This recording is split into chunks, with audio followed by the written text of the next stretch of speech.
Well, a warm welcome to all of you. My name is Justin, and welcome to 6 Minutes a Day, a journey to your higher self.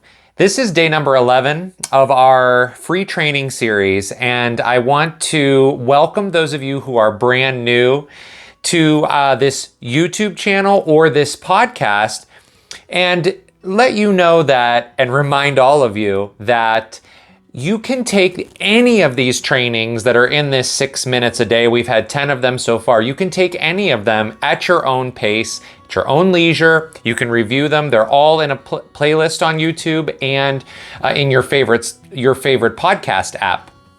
And so please go back and refresh yourself or start over or whatever you need to do for yourself, because that's what this is all about. So here on this channel, we really strive to rebuild, refocus, maybe even re-examine parts of our life that we feel like we might be stuck in, or maybe we feel like we need to make some improvements in.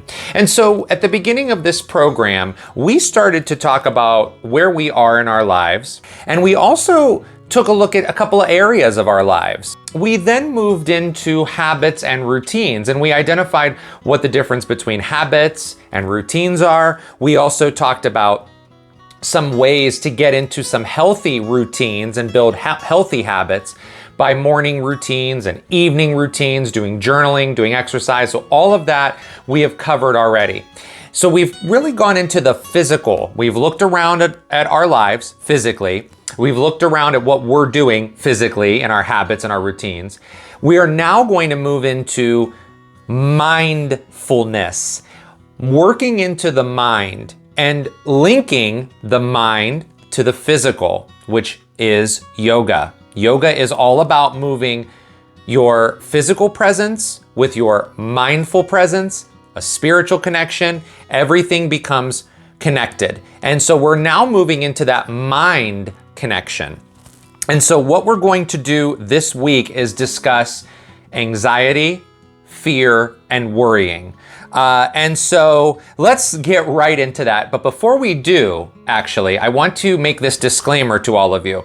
When I talk about anxiety and fear and those types of situations, depression, if those kinds of terms come up, I do want to remind all of you that I am not talking about medically diagnosed disorders, right? So if you are dealing with anxiety that is so crippling, or depression where it is, you can't even get out of bed or perform day-to-day functions, that is where you would want to really seek your help from your trusted medical professional. All right. So this is all about more of a generalized anxiety that we feel day in and day out. It's kind of, and it's just me giving my advice out in sharing in ways I've dealt with my own anxiety. So this is in no way, shape, or form a medical diagnosis. So please seek that out if you feel as though you may need help,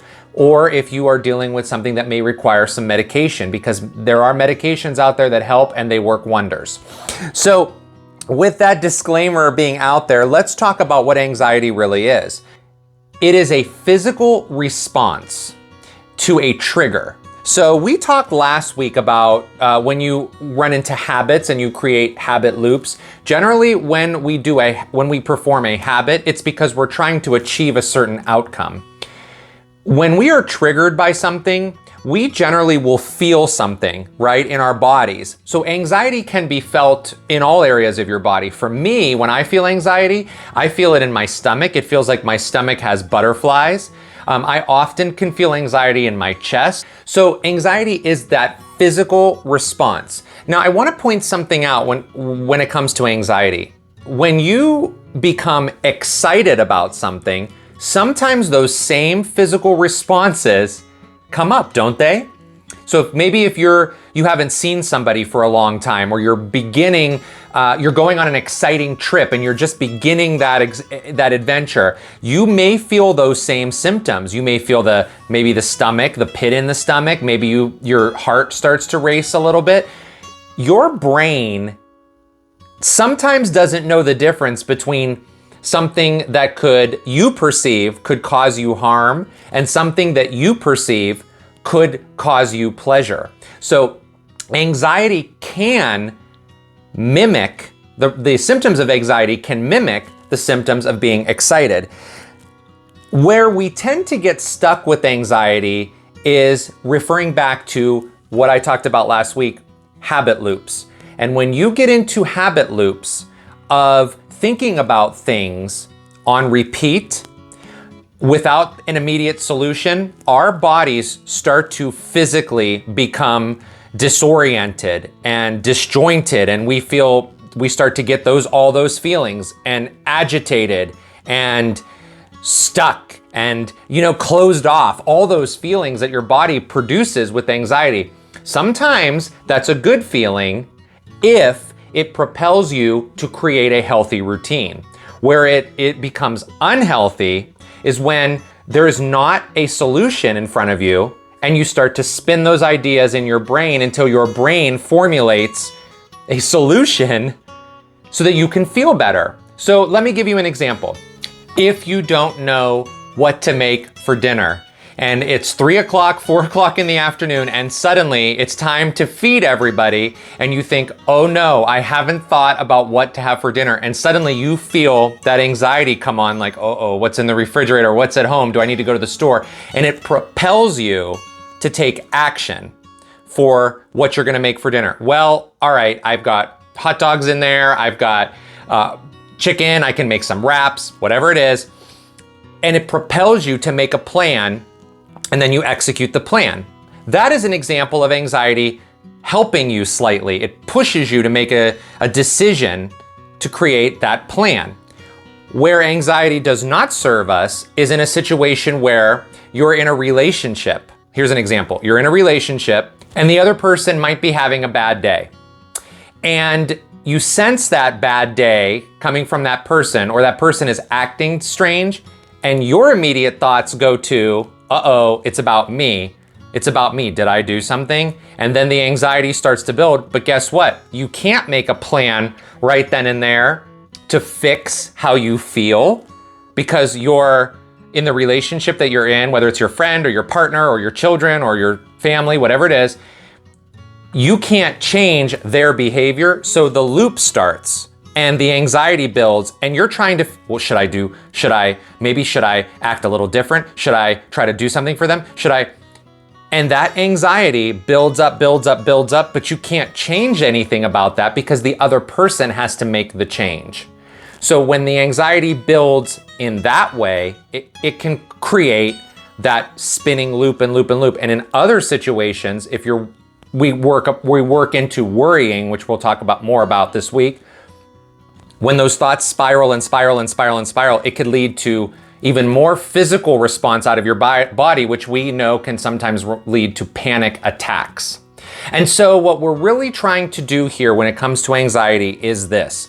Identify the anxiety, identify the fact that you're actually having anxiety, because we all know what anxiety feels like. It's that physical response in our body that is created by something that triggers us. And when that feeling starts to bubble up, we do have a couple of options. One, we can attempt to run away from that. And if we attempt to run away from it, often that's when the loops start. So if it's something you can make a plan to get yourself on track, like creating a morning routine. So when you wake up and those anxiety thoughts start, instead of laying in bed thinking, you make that plan and you get up out of bed and start moving, then your anxiety will start to move itself down. What I have found to work, and others in research have found to work, is feeling the anxiety and saying to yourself, gee, I know this is uncomfortable, but I can actually work with a little bit of butterflies in the stomach. But I am going to, instead of trying to create this loop plan, I am going to let these feelings set in my body, and I'm gonna work with them, and I'm gonna move myself forward with routines, still with routines, healthy routines, to help me continue to move so that the anxiety itself starts to move itself away, because you are working through those feelings instead of creating those loops in your mind. So the physical response your body gives you, you have a way to step into that and say, I can handle this, or make the steps you need to get yourself into a routine or habit that moves yourself out of those habit loops, hijacking them like we talked about last week. If this becomes so overwhelming, again, if the anxiety becomes so overwhelming that you cannot perform day-to-day tasks, it is always best to seek help from your medical professional. So please be sure you do that.